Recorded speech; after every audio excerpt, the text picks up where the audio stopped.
Bonsoir à vous. Alors, vous êtes sur ma chaîne Chronique d'une colère ordinaire et nous sommes aujourd'hui le 23 avril 2025, il est 22h24. Alors aujourd'hui, j'ai intitulé mon petit entretien « Guerre ou pas guerre ?» Ah, c'est une question qui est actuellement dans tous les esprits, des Européens et particulièrement des Français d'ailleurs. Comment en est-on arrivé à cette situation qui nous fait envisager comme possible, ou même pour certains probable, une confrontation avec la Russie, un pays qui fut au cours des siècles très souvent allié et qui nous a évité lors de la Deuxième Guerre mondiale de faire partie de la Neue Europa qui était rêvée par Hitler. Alors je ne vais pas revenir sur la genèse de ce conflit que j'ai longuement développé dans mes précédentes vidéos. Mais je rappelle simplement que tout cela prend son origine dans l'esprit d'hégémonie de l'État profond américain, qui a toujours voulu démanteler la Russie, la morceler en petits États qui seraient dirigés par des hommes liges faciles à contrôler. Alors cette russophobie trouve son aboutissement dans la révolution de couleur du Maïdan en Ukraine, qui va permettre aux néocons américains la poursuite de leurs provocations jusqu'à la réaction de la Russie et le début de l'opération spéciale. Donc la guerre au départ était entre la Russie et l'Ukraine, soutenue par l'OTAN, bien sûr, bras armé des néocons américains. La première chose à souligner est qu'il y a eu de la part du camp américain une erreur fondamentale qui a été la sous-estimation tant de la puissance militaire que de l'économie de la Russie. En effet, les sanctions et les interventions du camp occidental pour continuer la guerre, alors que les pourparlers de paix étaient presque conclus, montrent à mon sens qu'ils étaient persuadés de leur supériorité. La deuxième chose, c'est l'inadéquation du matériel militaire livré aux Ukrainiens eu égard au terrain et à l'équipement de l'adversaire. Ce matériel livré par l'OTAN, ainsi que divers pays occidentaux, était soit mal adapté, soit trop fragile et difficile à entretenir. Par ailleurs, il arrivait avec du retard et en quantité insuffisante.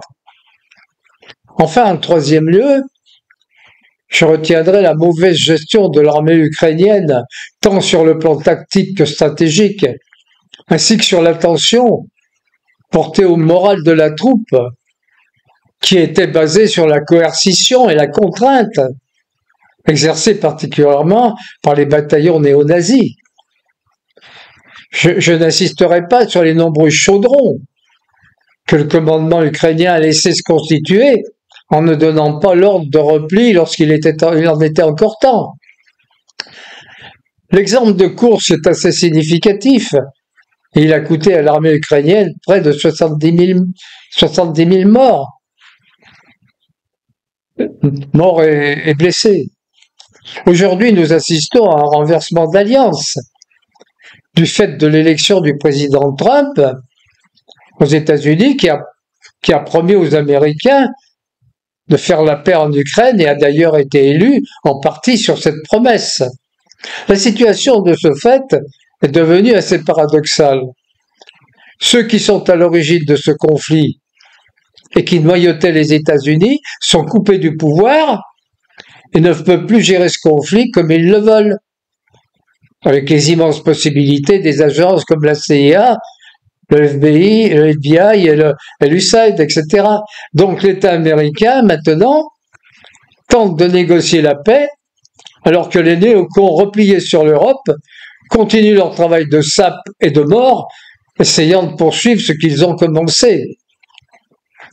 Il faut comprendre que ces gens sont en fait des puissances apatrides, financières, économiques, qui par leurs tentacules, dans tous les pays, ont pris possession de la plupart des centres de décision. Je parle des Rockefeller, des Rothschild, des Bloomberg, qui sont les actionnaires principaux de Vanguard, BlackRock, société financière d'investissement plus puissante que beaucoup d'États, ainsi que des GAFAM, tentaculaires et présents dans le monde entier. Bien sûr, un intérêt particulier pour Microsoft, qui avec ses logiciels et son système Windows a accès à des données très sensibles des États qui lui ont confié des pans entiers de la gestion des services vitaux pour leur nation. Cette puissance que je vais appeler la pieuvre, attachée aux intérêts du complexe militaro-industriel, au complexe médico-pharmaceutique, à la chimie, au transport, à l'agroalimentaire, quel est son intérêt? Que recherche-t-elle? Quel a été son but dans l'élaboration du plan 2030? Que veut-elle obtenir par l'entremise de l'OMS? Pourquoi essaie-t-elle de créer des pandémies et d'imposer la vaccination? Je vais essayer de me pencher sur la guerre et de répondre à la question: en quoi la guerre est-elle plus profitable à la pieuvre que la paix? Je vais d'abord vous faire remarquer que toutes ces entreprises, ces groupes financiers, ces trusts, n'ont jamais brillé par le respect des règles de droit. Elles sont toutes connues pour leur optimisation fiscale, euphémisme désignant la meilleure façon de voler l'État dans lequel ils sévissent, avec la complicité des élites de ce pays, qu'ils ont abondamment corrompues. Je n'insisterai pas non plus sur la technique des prix de transfert, qui leur permettent de facturer à leurs filiales situées dans des paradis fiscaux à des prix bas, entraînant pour eux soit des pertes, soit de maigres bénéfices, qui par contre seront réalisés par les filiales qui n'auront pas d'impôts à payer.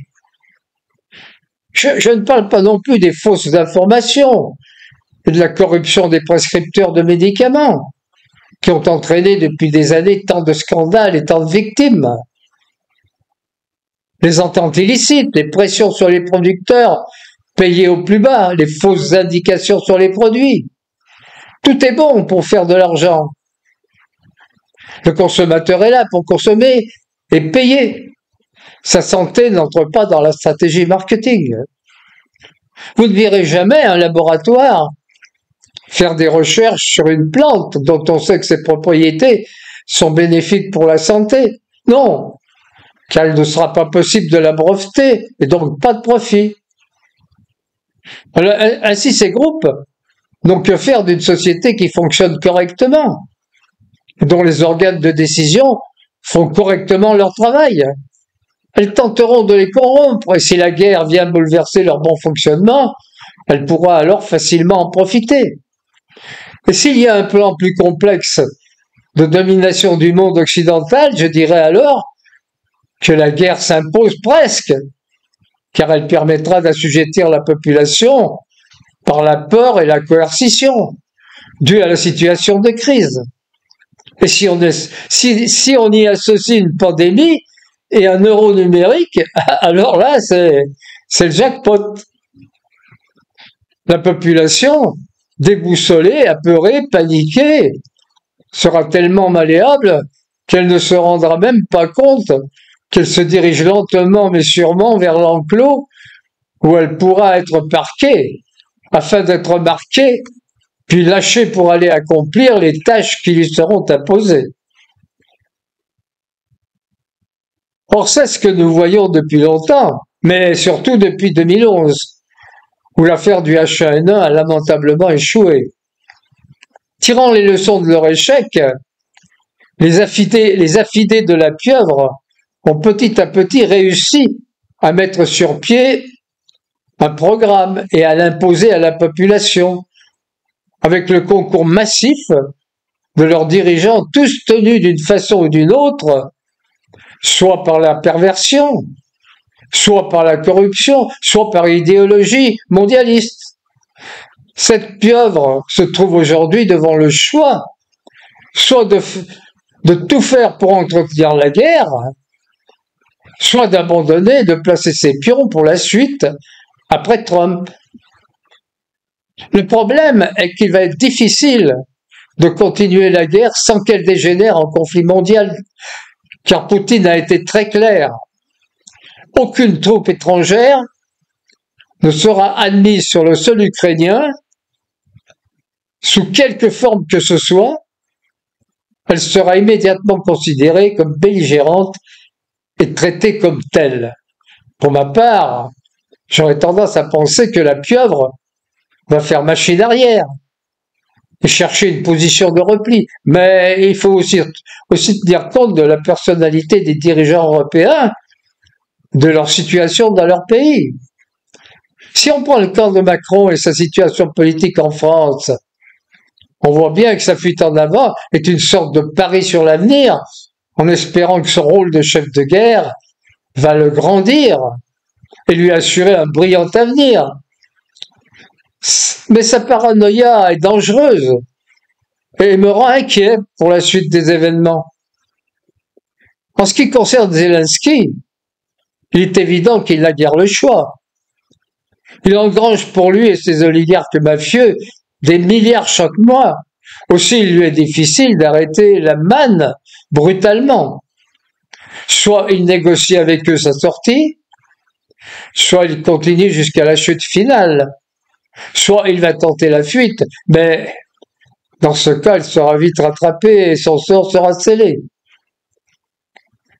Il faut aussi tenir compte de l'Union européenne, dont les instances dirigeantes sont en fait les tentacules de la pieuvre, qui agit avec constance et efficacité par son intermédiaire.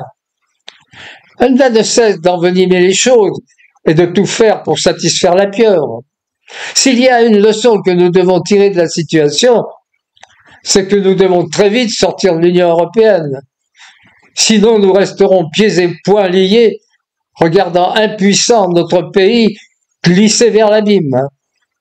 En conclusion, je dirais qu'il est bien difficile de prévoir l'avenir. Pour ma part, je laisserai ma nature optimiste prendre le dessus et pencherai vers une résolution du conflit sans confrontation mondiale. Peut-être y aura-t-il quelques troupes européennes décimées en Ukraine, mais je pense que les pays concernés, dont la France, auront la sagesse de ne pas insister et de ne pas risquer une frappe décisive. Les États-Unis vont se retirer du conflit et l'Ukraine devra accepter la paix aux conditions de la Russie.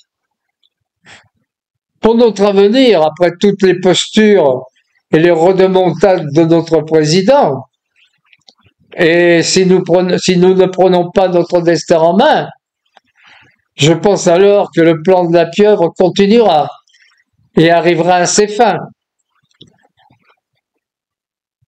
Nous asservir pour longtemps et nous contraindre à une vie conforme à leur vision dantesque du monde. Merci de m'avoir écouté et à demain peut-être.